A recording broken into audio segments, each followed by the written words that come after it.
Génesis 50, el entierro de Jacob y la muerte de José. A Jacob es enterrado en Canaán. 1:1-3, Jacob es embalsamado y lo lloraron. Entonces se echó José sobre el rostro de su padre, lloró sobre él y lo besó. Después mandó José a los médicos que estaban a su servicio que embalsamaran a su padre, y los médicos embalsamaron a Israel. Cumplieron así 40 días, que eran los días requeridos para embalsamar. Y los egipcios lo lloraron 70 días. Entonces se echó José sobre el rostro de su padre, lloró sobre él y lo besó. El fallecimiento de Jacob en la presencia de sus hijos fue una escena profundamente dramática y conmovedora. Y los egipcios lo lloraron 70 días. Jacob fue velado durante 70 días en toda la nación de Egipto. Un periodo de duelo real en Egipto era de 72 días. Jacob era, evidentemente, un hombre muy honrado. 2:4-6. José le pide permiso al faraón para enterrar a su padre en Canaán. Pasados los días de su luto, habló José a los de la casa del faraón, diciendo: Si he hallado gracia a vuestros ojos, os ruego que habléis ahora a oídos del faraón, y le digáis: Mi padre me hizo jurar, diciendo: Yo voy a morir, en el sepulcro que cavé para mí en la tierra de Canaán, allí me sepultarás. Permite, pues, que yo vaya ahora a sepultar a mi padre, y después volveré. El faraón dijo: Ve y sepulta a tu padre, como él te hizo jurar. Habló José a los de la casa del faraón, diciendo: El hecho de que José hiciera esta petición inicial, no directamente al gobernador de Egipto, sino que hablara a los de la casa del faraón, es el tipo de detalle que sería notado por un verdadero testigo de los eventos, y no inventado por un narrador. Mi padre me hizo jurar. José explicó la solemne promesa que su padre le hizo hacerle y el faraón le dio permiso para enterrar a Israel en Canaán. 3:7-11, el cuerpo de Jacob es llevado a Canaán. Entonces José subió para sepultar a su padre, y subieron con él todos los siervos del faraón, los ancianos de su casa y todos los ancianos de la tierra de Egipto, toda la casa de José, sus hermanos y la casa de su padre. Solamente dejaron en la tierra de Gosén sus niños, sus ovejas y sus vacas. Subieron también con él carros y gente de a caballo, y se hizo un escuadrón muy grande. Llegaron hasta la era de Atab, al otro lado del Jordán, y lloraron e hicieron grande y muy triste lamentación. Allí José hizo duelo por su padre durante 7 días. Al ver los habitantes de la tierra, los cananeos, el llanto en la era de Atab, dijeron: Llanto grande es este de los egipcios. Por eso, a aquel lugar que está al otro lado del Jordán se le llamó Abel Misraim. José fue a sepultar a su padre. Fue un entierro espectacular. El clan entero se reunió para rendir homenaje a este hombre que era el último eslabón de los patriarcas. Y Lutero señala que no hay entierro registrado en las escrituras tan honorable como este o con tal riqueza de detalles. Leupold.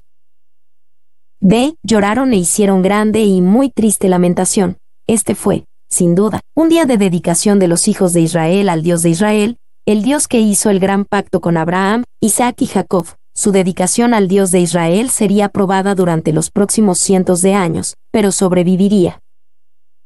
4:12-14, el entierro de Jacob en la cueva del campo de Macpela. Sus hijos, pues, hicieron con él según les había mandado, pues sus hijos lo llevaron a la tierra de Canaán y lo sepultaron en la cueva del campo de Macpela, la que había comprado Abraham de manos de Efrón, el heteo, junto con el mismo campo, para heredad de sepultura, al oriente de Mamre. Después que lo hubo sepultado, regresó José a Egipto, él, sus hermanos y todos los que subieron con él a sepultar a su padre. Sus hijos, pues, hicieron con él según les había mandado. Los hijos de Jacob a menudo se habían opuesto a él o lo habían decepcionado en la vida. Cuidadosamente, lo honraron en su muerte. Lo sepultaron en la cueva del campo de Macpela. Esta era la cueva comprada por Abraham. Génesis 23:9, la única parte de la tierra de Canaán de la que Abraham tenía escritura. Génesis 23:17. Este fue el lugar donde enterraron a Sara, Génesis 23:19, a Abraham, Génesis 25:9, y a Isaac, Rebeca y Lea, Génesis 49 horas y 31 minutos. José consuela los temores de sus hermanos. 1:15. Los temores de los hermanos de José. Al ver los hermanos de José que su padre había muerto, dijeron: quizá nos aborrecerá José, y nos dará el pago de todo el mal que le hicimos. Quizá nos aborrecerá José. Temían que tal vez José se volviera contra ellos después de la muerte de Jacob. Conociendo la naturaleza humana, esto no era una preocupación infundada. B. Y nos dará el pago de todo el mal que le hicimos. Aquí reconocieron libremente todo el mal que ellos le hicieron. Lo que les preocupaba era la justicia. Temían justa retribución. José, con su alto estatus y prestigio en Egipto, era sin duda capaz de darles esta retribución. 2:16-18. La improbable historia de los hermanos de José. Entonces enviaron a decir a José: tu padre mandó antes de su muerte, diciendo: así diréis a José, te ruego que perdones ahora la maldad de tus hermanos y su pecado, porque te trataron mal. Por eso, ahora te rogamos que perdones la maldad de los siervos del Dios de tu padre. Y José lloró mientras hablaban. Llegaron también sus hermanos, se postraron delante de él y dijeron: aquí nos tienes. Somos tus esclavos. Tu padre mandó antes de su muerte. Esta historia es, probablemente, inventada. Ellos no sienten que tienen el derecho moral para pedirle a José misericordia, ya que pecaron tanto contra él. Así que ponen la solicitud de clemencia en la boca de su muerto y honorable padre. B. José lloró mientras hablaban. José lloró, probablemente, porque sus hermanos pensaban tan mal de él y dudaban tan grandemente de su carácter. C. Se postraron delante de él y le dijeron: aquí nos tienes. Somos tus esclavos. Respaldaron su petición de clemencia con una genuina demostración de humildad. 3:19-21. José consuela a sus hermanos. Pero José les respondió: no temáis, pues, ¿acaso estoy yo en lugar de Dios? Vosotros pensasteis hacerme mal, pero Dios lo encaminó a bien, para hacer lo que vemos hoy, para mantener con vida a mucha gente.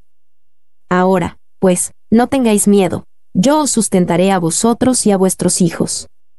Así los consoló, pues les habló al corazón. ¿Acaso estoy yo en el lugar de Dios? José fue el primero en comprender que no estaba en el lugar de Dios. No era su trabajo darles el castigo merecido a sus hermanos. Si el Señor decidía hacerlo, el instrumento no sería José. Y, desde una perspectiva humana, José tenía el derecho y la posibilidad de darles el castigo merecido a sus hermanos, pero él sabía que Dios era Dios, y él no lo era. Tal retribución le correspondía a Dios, no a José. B. Vosotros pensasteis hacerme mal, pero Dios lo encaminó a bien. José no idealiza el mal que sus hermanos le hicieron. Él claramente dijo: vosotros pensasteis hacerme mal. A pesar de que esto era cierto, no era la verdad más grande.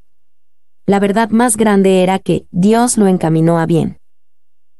Y cada cristiano debe ser capaz de ver la mano absoluta de Dios en su vida, de saber que no importa el mal que el hombre pueda hacernos, Dios puede usarlo para el bien.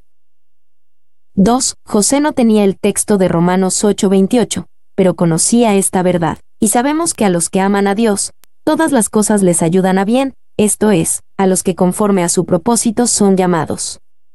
Tristemente, muchos de nosotros tenemos el texto, pero no creemos su verdad. 3. En última instancia, nuestras vidas no están en manos de los hombres, sino en las manos de Dios, quien gobierna todas las cosas para su gloria. 4. Había un antiguo ministro que tenía un regalo único para atender a los afligidos y desalentados. En la Biblia llevaba un marcador antiguo y un lema tejido con hilos de seda. La parte de atrás, donde los hilos se anudan y se atan, era una maraña. Tomaba el marcador y le mostraba a la persona con problemas el lado que estaba enredado y le pedía que lo arreglara. Nunca podían. Entonces, el pastor le mostraba las letras blancas sobre el fondo sólido de enfrente que decía: Dios es amor. Cuando los acontecimientos de nuestra vida parecen complicados y sin sentido, es porque solo podemos ver un lado del tapiz. C. Para mantener con vida a mucha gente, este era el bien inmediato en la situación. Si esta gran familia no llega a vivir en Egipto, habría muerto en la hambruna. Si la familia hubiera sobrevivido a duras penas, hubiera sido asimilada por los cananeos que la rodeaban. Solo llegando a Egipto podían ser preservados y convertirse en una nación distinta. Y, como se dijo antes, si los hermanos de José no lo hubieran vendido a los madianitas, entonces nunca hubiera ido a Egipto. Si José no hubiera ido a Egipto, nunca hubiera sido vendido a Potifar. Si no hubiera sido vendido a Potifar, la esposa de Potifar nunca lo habría acusado falsamente de violación. Si la esposa de Potifar nunca lo hubiera acusado falsamente de violación, nunca hubiera estado en la cárcel. Si nunca hubiera estado en la cárcel, nunca se habría encontrado con el panadero y el copero del faraón. Si nunca se hubiera encontrado con el panadero y el copero del faraón, nunca hubiera interpretado sus sueños. Si nunca hubiera interpretado sus sueños, nunca hubiera llegado a interpretar el sueño del faraón. Si nunca hubiera interpretado el sueño del faraón, nunca habría llegado a ser primer ministro. Si no hubiera llegado a ser el primer ministro, nunca se habría administrado con prudencia para la gran hambruna que venía sobre la región. Si no se hubiera administrado con prudencia para la gran hambruna que venía sobre la región, entonces la familia al regresar a Canaán hubiera perecido a causa de la hambruna. Si la familia en Canaán hubiera perecido a causa de la hambruna, el Mesías no habría podido salir de una familia de muertos. Si el Mesías no vino, entonces Jesús nunca vino. Si Jesús no vino, entonces estamos muertos en nuestros pecados y sin esperanza en este mundo. Estamos muy agradecidos por el grande y sabio plan de Dios. Así los consoló y les habló al corazón, porque José confió en la mano de Dios. Incluso con todo el mal que vino a él a través de sus hermanos, mostró el amor y la compasión que ellos no. Y, a menudo, el problema que tenemos para amar a los demás y liberarnos de la amargura que podamos tener hacia ellos, es realmente el problema de no saber quién es Dios y no confiar en que Él es quien dice ser. Yo os sustentaré a vosotros y a vuestros hijos. El amor de José por sus hermanos no se manifiesta solo en sentimientos y palabras, sino también en la acción práctica de proveer para sus hermanos y sus familias. La muerte de José. 1, 22 a 24, José se encuentra todavía en Egipto, pero su corazón estaba en Canaán. Habitó José en Egipto, él y la casa de su padre, y vivió José 110 años. Vio José los hijos de Efraín hasta la tercera generación, y también los hijos de Maquir hijo de Manasés fueron criados sobre las rodillas de José. Un día, José dijo a sus hermanos: Yo voy a morir, pero Dios ciertamente os visitará y os hará subir de esta tierra a la tierra que juró a Abraham, a Isaac y a Jacob. Vivió José 110 años. Su larga vida fue una evidencia más de la bendición de Dios sobre José, como lo fue ver a los hijos de Efraín hasta la tercera generación. Las dificultades de su vida no disminuyeron la máxima bendición de Dios sobre él. Dios ciertamente os visitará y os hará subir de esta tierra a la tierra que juró a Abraham, a Isaac y a Jacob. José fue el agente humano responsable de traer a esta familia a Egipto. Sin embargo, él sabía que por el pacto que Dios había hecho con Abraham, Isaac y Jacob, este no sería su lugar de descanso. Irían, finalmente, de vuelta a Canaán. 2, 25 a 26, la muerte y embalsamamiento de José. E hizo jurar José a los hijos de Israel, diciendo: Dios ciertamente os visitará, y haréis llevar de aquí mis huesos. Murió José a la edad de 110 años, lo embalsamaron, y lo pusieron en un ataúd en Egipto. Lo pusieron en un ataúd en Egipto, de acuerdo con este pasaje y con Hebreos 11:22, José nunca fue enterrado. Su ataúd se puso sobre el suelo y permaneció así aproximadamente 400 años, hasta que fue llevado de vuelta a Canaán. Fue un testigo silencioso durante todos estos años de que Israel iba a volver a la tierra prometida, como Dios dijo. Y José vivió una vida de dramática fe. Al final, así es como es recordado en Hebreos 11, el Museo de la Fe. Por la fe José, al morir, mencionó la salida de los hijos de Israel, y dio mandamiento acerca de sus huesos, Hebreos 11:22. Esto fue fe, porque confiaba en las promesas de Dios para su pueblo. Esto fue fe, porque sabía a dónde pertenecía el pueblo de Dios. Esto fue fe, porque miró hacia el futuro. Esto fue fe, porque proclamó la fidelidad de las promesas de Dios de cualquier manera posible, incluso a través de los huesos de un hombre muerto. Ve, y haréis llevar de aquí mis huesos. Esta promesa se cumplió 400 años más tarde, cuando Israel salió de Egipto, Éxodo 13:19. Esta orden demostró que el corazón de José se encontraba en la tierra prometida.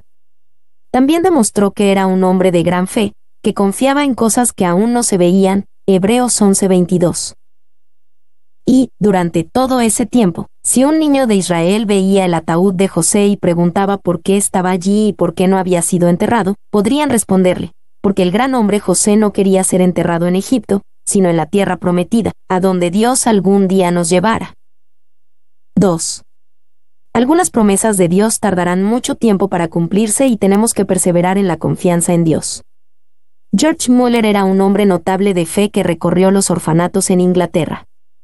En un sermón predicado cuando tenía 75 años de edad, dijo que 30.000 veces en sus 54 años como cristiano recibió la respuesta a su oración en el mismo día en que oró. Pero no todas sus oraciones fueron escuchadas con tanta rapidez. Habló de una oración que trajo a Dios cerca de 20.000 veces a lo largo de más de 11 años, y todavía confiaba en Dios por la respuesta. Espera en Dios, te ruego, y mira la respuesta. Por lo tanto, queridos hermanos y hermanas, ir a esperar en Dios, ir a orar. 3. José murió esperando el desarrollo del plan de redención de Dios, y ahí es donde el libro de Génesis, el libro de los comienzos, termina. Concluye esperando la continuación del eterno, amoroso y sabio plan de Dios.